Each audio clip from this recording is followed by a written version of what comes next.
Puhpowee by Katie Moore. Laura was a young girl who loved exploring. Her family lived on 40 acres of land where she could adventure through the trees and forest along with the open fields. When she wanted time to herself after a long day, she sat out in the trees to listen. Laura loved nature and loved learning about it. Science was always her favorite subject because she felt as though she could learn about the land that she loved being on. She would sit and listen to the leaves blowing, the shh of the wind, the water trickling down the river, and the bugs buzzing in her ear. These sounds made her happiest. They almost sounded like a new language, a language she loved to listen to. She would spend days and nights out in the trees. It was her happy place. Laura used to spend lots of time in the forest when she was younger with her grandma. Grandma would teach her words of a new language that she did not know and explain the wild and ever-changing nature of the spot. This language came from her tribe. It was something Laura believed to be as beautiful to her ear as the language of the trees. Her favorite word she learned was Puhpowee. It sounds crazy, but to Laura, it was the most beautiful word she's ever heard. Puhpowee was 3 syllables and meant the force which causes mushrooms to push up from the earth overnight. As she would explore the same forest that she saw from the day before, she would find new mushrooms and know what this phenomenon was called. Laura loved hearing from her grandma about these new words and the culture of her tribe. She found out that she'd be able to attend the yearly tribal gathering this year and learn more from fluent speakers. She was extremely excited to learn more new words and to describe the nature and life cycle of plants that she's never heard before. The next day, Laura went to school and told all of her friends about her tribal gathering and how she would learn a new language. Much to Laura's surprise, her friends all thought it was weird. "Why would you want to learn a new language? That is so weird," said one of her friends. The others chimed in saying, "Yeah, Laura, that sounds so boring." Laura, saddened by the response of her friends, tried to make it sound more fun by saying, "No, it's actually really cool. It's a language dedicated to nature and to the land of my tribe." "Nature? That sounds like school. That is so boring," said her friends. Laura left school that day feeling more upset than ever. Going to a tribe gathering was something she was looking forward to, but now she felt embarrassed about it. When Grandma came to pick her up, Laura did not want to go.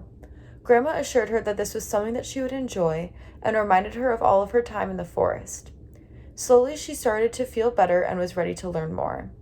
She was excited to finally connect more words with her tribe and her favorite subject, science. At the gathering, Laura was amazed by all of the fluent speakers. It was amazing that she could learn from so many different people and that they were the only ones who knew the language in the world. She was inspired by the stories and tales each speaker told. One thing that stuck to her most was one of the speakers saying, "The language is the heart of the culture. It is too beautiful for English to explain. Nature is a wonderful phenomenon that we must preserve and highlight its beauty." Right then and there, she thought of the first word she could think of in the language, Puhpowee.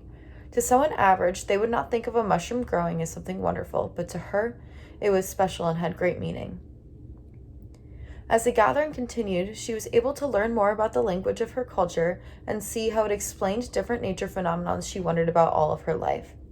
The words spoke to her in a way that made her happy because it represented a culture that she adored so much. The next week, Lauren's science class was given an assignment to give a presentation on something they were passionate about that had to do with a science topic. Immediately, she knew that she wanted to prove her friends wrong and show them and the rest of her classmates how wonderful this language truly was and how it highlighted her favorite thing, nature. She brought all of her school supplies out to the forest with her and worked on her project as she listened to the language of the trees. She worked for hours and hours until she had the perfect presentation. As she went to school the next day, she volunteered to present first, which is something she never did.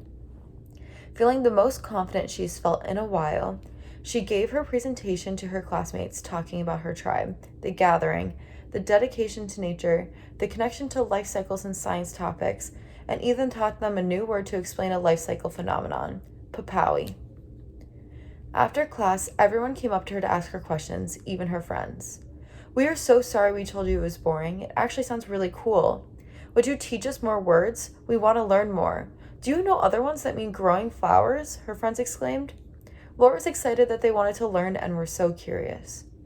After an almost perfect day, Laura knew what she needed to make it perfect. After school, She went back home and sat in the forest.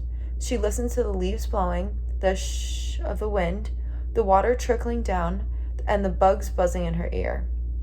The language of the trees was something that truly made her happy, almost as happy as her newly learned language of her tribe.